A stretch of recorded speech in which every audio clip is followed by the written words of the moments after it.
Good morning. Good morning. Welcome or welcome back to Bookeemonsters. My name is PK. It is Tuesday, August the 20th. We are here to look at the new releases being released this week, genre by genre. And on Tuesdays, we look at mysteries and thrillers. I hope you had a good evening, good night, and are having a good morning. If you're not able to get up and watch this when I do this live, I do repost it so you can watch it at any time you like to see what is being released. Today being release day. Quick announcements. I do have sprints tonight at 6 p.m. Mountain Time, 8 p.m. Eastern. I frequently start earlier than that by about 10 minutes or so. It just kind of depends on the traffic driving home from work and so forth. Let us jump in to mysteries and thrillers. Till Heist Do Us Part by Sarah Desai. Now, this one I couldn't decide whether to put it under romance, cozy, it's a caper, or hitman, so I decided to put it under this category. There are a lot this week, so we will have spillover on Friday as well. It's been a year since Simi Chopra's motley crew pulled off a high-wire diamond necklace heist with the help of sexy rogue Jack Danger. After living it up on the reward money, they're back where they started, struggling to pay their bills. So when a Chicago mafia boss demands they return the jewels plus interest or else, they need to get the team back together and fast. Well, that's the plot of Ocean's 12. Unfortunately, Simi soon discovers that the necklace is in the hands of Jack's nemesis, a highly skilled and supremely vengeful master thief who is not above a little blackmail to get even. Did Jack really have to piss her off? Now the crew is forced into working her con in order to get the necklace back. As if Simi needed any more complication while trying to rob a billionaire's mansion, she and Jack are on the rocks. Someone else is after her score, and a gorgeous detective is hot on her tail. Simi better be careful, or she'll end up in the less fun kind of handcuffs. Yeah, it's okay just to steal plots from movies. Karen Slaughter has a new one. Good morning, Mary. Happy Tuesday. Last night was the supermoon and it was gorgeous. Had a teal-colored circle around it. Hope you saw it. I caught a glimpse of it. And also finished a book yesterday. Yay! Pitch Dark. Yay! Congratulations. Good job. By Paul. I've never known how to say that. Set in Maine, Mike is a game warden. Liked the writing and idea behind the book. In short, enjoyed it. Yay!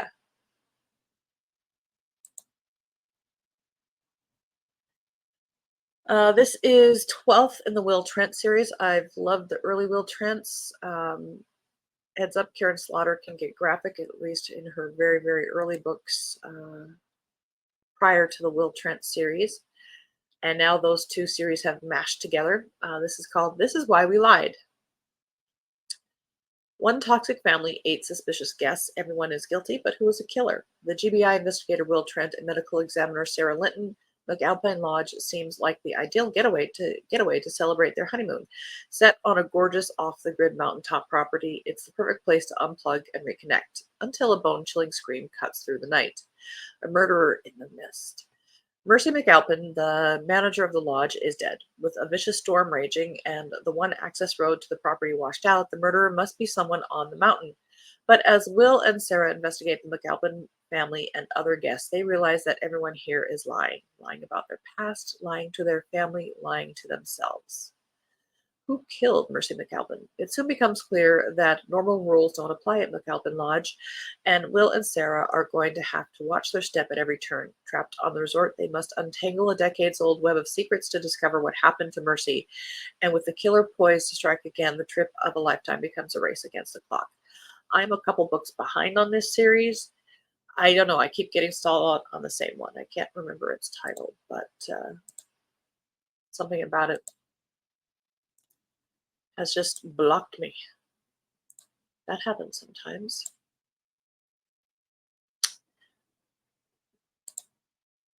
You Will Never Be Me by Jesse Q. Sutanto.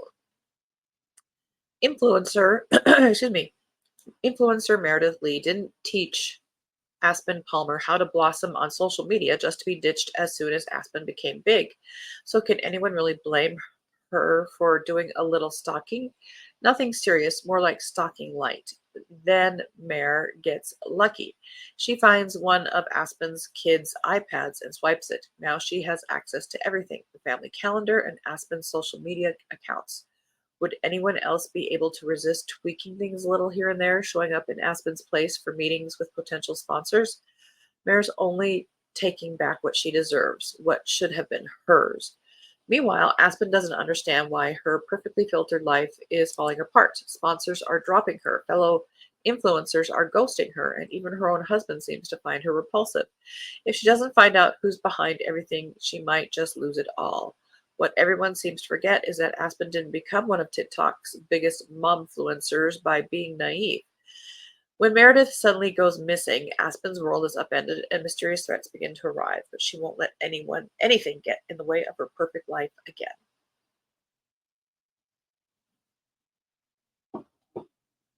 That sounds like a happy read.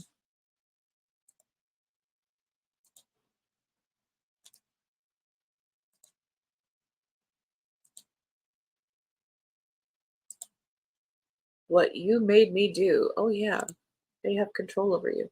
I usually like Karen Slaughter. Yeah, I do too. I just kind of got something happened a couple books ago, and I don't know if it was me, if it was her. She did do some standalones, so maybe her writing changed. I don't know. This is by Barbara Gale Austin. After surviving a nightmarish childhood, Annalise Baker is on the mend and searching for her birth mother. But when she meets Willem, she falls madly in love and finally finds a safe place to land. Engaged and expecting her first child, she moves into the Veldkamp mansion on a stately tree-lined avenue in Amsterdam. And yet nothing about Willem's family is as it seems. Instead of the loving home she has longed for her entire life, she's confronted with a cold and hostile household. Increasingly isolated, Annalise is drawn to a creepy basement shrine to Louisa, Willem's mother. Louisa Veldkamp was a legendary Dutch pianist who presumably drowned, but whose body has never been found. Though still revered by her fans, Louisa is a taboo subject in the family home. Haunted by her own demons, Annalise must dig into the family's past to untangle a dark web of secrets, inadvertently putting herself and her unborn child in grave danger. Not knowing who to trust, Annalise has to decide just how far she's willing to go to safeguard the family life she so desperately seeks.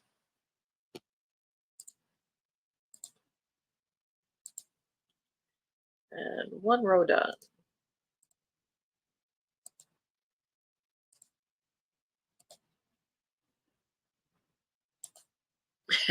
Sarcasm becomes me. Hey, Karen, good morning. It's been a minute. My youngest just gave me The Women. Oh, I read that. I'm looking forward to reading it as I recover from hip replacement surgery tomorrow. Oh, good luck on that. Mary says, Hi, Karen. Good luck tomorrow. You're in luck to have a good read while recovering. Indeed. If you ever watched the TV show China Beach, it's very much like that. We Love the Nightlife by Rachel Collar Croft. London, 1979. Two women with a deep love for disco meet one fateful night on the dance floor, changing the course of both their lives forever. Nicola, a beautiful and brooding vampire, I'm out. For nearly 2 centuries, can't resist fun-loving and feisty Amber from America, ultimately offering an eternity together where the glamour of nightlife always takes center stage, but not all is what it seems. Nearly 50 years later, after an unexpected betrayal, Amber wants out from under Nicola's thumb, but it won't be so simple to break up this festering friendship when she learns others have done the same and wound up dead. Sensing Amber's restlessness and in one last play to keep her close, Nicola proposes they open a nightclub of their very own, harkening back to their best days as dancing queens. Amber agrees, but she's secretly hatching a dangerous escape plan, and if she fails, the party is over for good. Should have realized this was a vampire. Look at her teeth.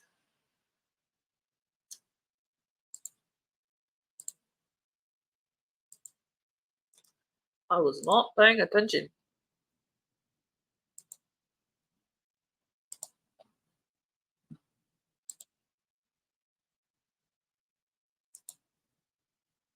Thank you. Yes, she raved about it, so it should keep me busy. Awesome. The Four by Ellie Keel. We were always the four from our very first day at High Realms, the four scholarship pupils, outsiders in a world of power and privilege. And according to everyone else, we were dangerous. It would have made our lives a lot easier if Marta had simply pushed our prefect Genevieve out of our bedroom window that day. It would have been tragic. She would have died instantly. But Marta didn't push her then, or if you choose to believe me, at any other time. If she had, all of what we went through would not have happened. I've told the story as clearly as I could, as rationally as I've been able in the circumstances to achieve. I don't regret what we did, and I would do it all again.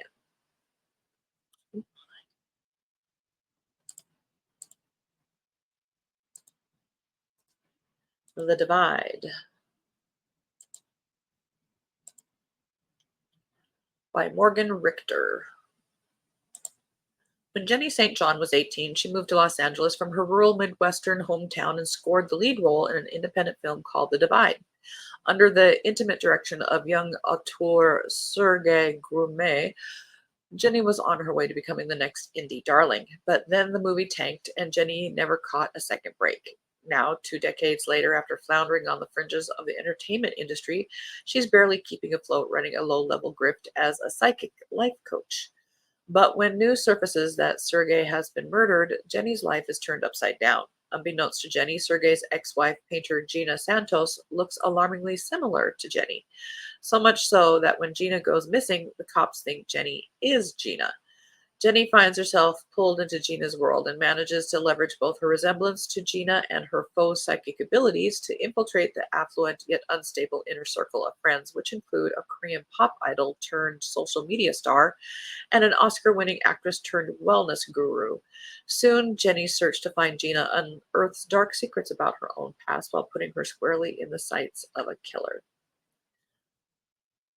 All that sounds very healthy.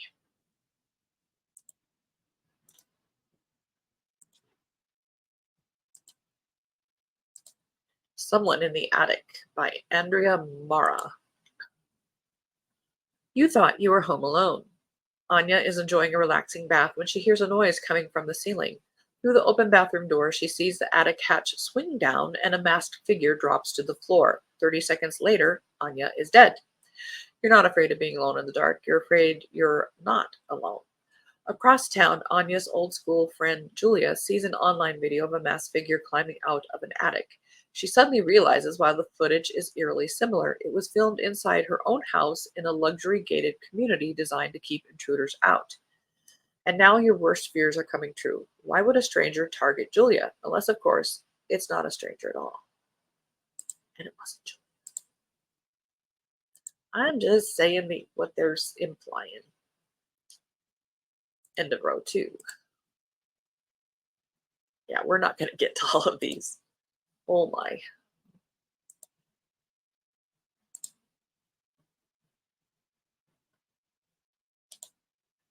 It says you have to read the book to find out what they did. The tea summary, I would say. Indeed, that they are. Scrap by Kala Henkel.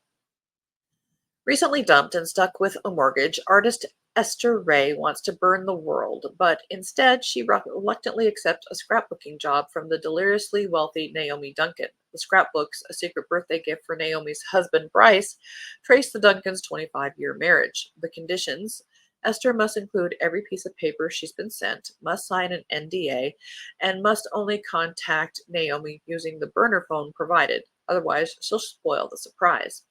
As Esther binges true crime podcasts and works through the near 200 boxes of Duncan detritus, she finds herself infatuated with the Gilded family until, mid project, Naomi dies suspiciously. When Esther becomes convinced the husband killed her, she uses the scrapbook's trove of information to insert herself into the Duncans' lives to prove it. But the more Esther investigates, the further she's dragged back to the scorched earth of her past and the famous artist who paid her to disappear. Laced with pitch black humor and conspiratorial unease, this book is a razor sharp examination of wealth and power, art and truth, and of the line between justice and revenge, and who gets to cross it.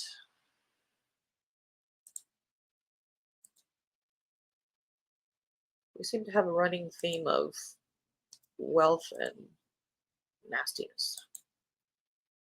Good thing I'm poor.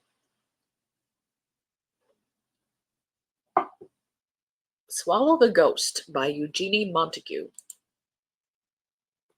Things are going well for Jane Murphy, or so it seems. She's making it in New York, a sort of wonderkind at the social media marketing startup where she works.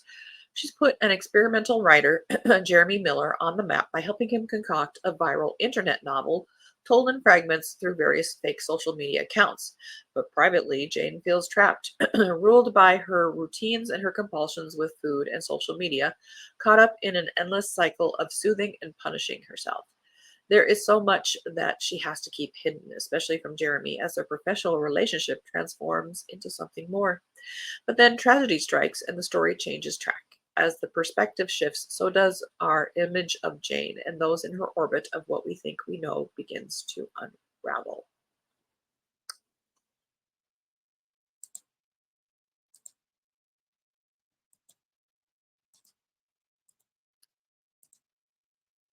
All the Missing Girls by Linda Hurtado Bond, second in the All the Broken Girls series.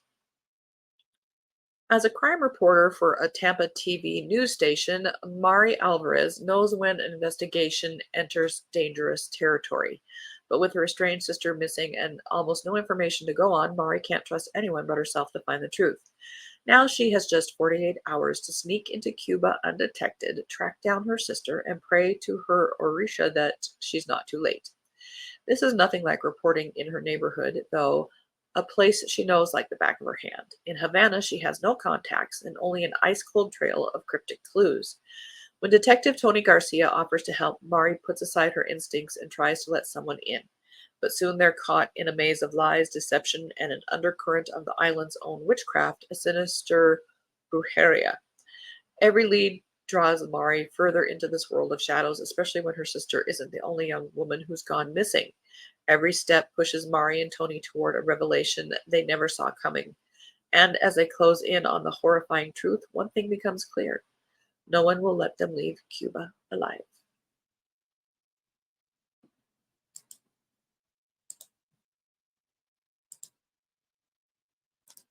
BJ Tracy has a new one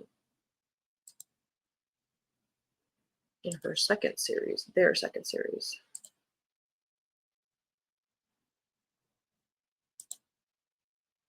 There once was a movie about people living in attics. I think it's called Frog Leaping from One Attic to Another. It was a freaky movie. Ew. It would be. Yeah. Cuba is a new setting. Yeah. Communism is becoming acceptable. City of Secrets, fourth in Detective Margaret Nolan series. Los Angeles police detective Margaret Nolan and her partner have worked a lot of different cases, one where things aren't always as they appear, and it's Nolan's job to find the truth in the darkness around her. When they're called to the scene of what looks like a fatal carjacking, Nolan soon realizes her victim was a founder of a company about to sell for millions, and within a day of his death, his partner's wife is abducted. As Nolan learns more about the victim and his life, she gets pulled into a disturbing world of sex violence and big business, and an even darker world where whispers of an angel of death are beginning to surface. Her other series is set in Minnesota, Minneapolis, I believe. I've not read this new series. Another row done. On to the next one. Dark Intent by Carolyn Ritter Aspenson, ninth in the Rachel Rider series. When a troubled young woman, Jen Berman, goes missing at the summer fair in Hamby, her uncaring family fails to notice. That is until a loose dog returns home with a bloodied hand. Investigators are led to a developing subdivision where they find the unthinkable, Jen's body in a shallow grave. The town is shocked by the murder, and detectives Rachel Rider and Rob Bishop are assigned the case to deliver justice for Jen. But upon further inspection of the crime scene, a jaw-dropping discovery is made. Another body is found buried deeper in the same grave. The remains belong to Carolyn Turner, a young woman who also went missing from the summer fair almost 4 decades ago. The connection between the murders is undeniable. As Rachel and Rob race to narrow down their suspect list and inch closer to the truth, a dangerous threat emerges, putting those they love at risk. Can they expose the killer and uncover the secrets of the past before it's too late? We shall see. William Kent Kruger has a new one.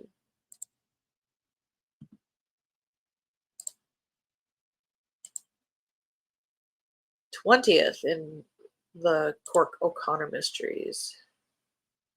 I have read several of the first. Again, I fell away from this series. I don't know what I've been reading. I've just not been following series. Spirit Crossing by William Kent Kruger. The disappearance of a local politician's teenage daughter is major news in Minnesota as a huge manhunt is launched to find her. Cork O'Connor's grandson stumbled, see, 20 years. He has grandsons. Stumbling across the shallow grave of a young Ojibwe woman, but nobody seems that interested. Nobody, that is, except Cork and the newly formed Iron Lake Ojibwa Tribal Police. As Cork and the tribal officers dig into the circumstances of this mysterious and grim discovery, they uncover a connection to the missing teenager, and soon it's clear that Cork's grandson is in danger of being the killer's next victim. Yeah, all these series that are long running, 20 years later, they have not only children, they have grandchildren. No Safe Place by Michael Ledwidge, fourth in the Michael Gannon series. While he's hiding out off the grid on a trout stream in the middle of rural New England, the last thing Mike Gannon is looking for is any more trouble. But then he bumps into an old girlfriend who is an investigator up from New York City looking into the mysterious death of a student at a nearby prestigious college. And soon what Mike wants and what he's about to get become two very different things. First, a whistleblower comes forward with evidence of a deadly scandal. Then shortly after arrives a group of dangerous men who will do anything to keep secrets buried. Then the lights go out. And that is all we have time for today. So we will do the rest from yesterday and today on Friday. Just woke up. We'll go back and watch. All right. Well, good morning. And Mary says, I can. Okay.